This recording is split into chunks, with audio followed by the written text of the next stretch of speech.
નમસ્કાર દર્શક મિત્રો, પોલીસ ફોકસ ન્યૂઝ ચેનલમાં આપનું હાર્દિક સ્વાગત છે। હવે એક નજર આજના મુખ્ય સમાચાર પર।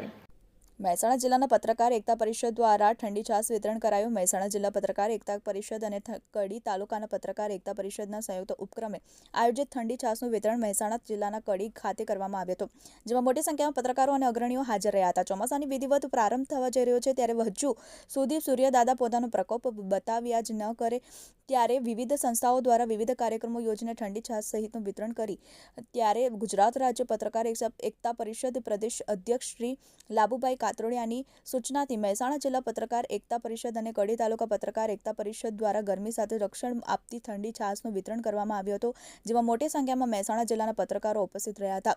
યોજાયેલા કાર્યક્રમમાં ગુજરાત પ્રદેશના મહિલા હોદ્દેદારો અને મહેસાણા જિલ્લા પત્રકાર એકતા પરિષદના પ્રમુખ અર્જુનસિંહ સહિતના હોદ્દેદારો હાજર રહ્યા હતા। મિત્રો, આવા જ અવનવા સમાચાર જાણવા માટે અમારી ચેનલને લાઈક કરો, સબસ્ક્રાઇબ કરો અને બેલ આઇકોન પર પ્રેસ કરો, જેથી અમારી ન્યૂઝની બધી જ અપડેટ આપને મળતી રહે।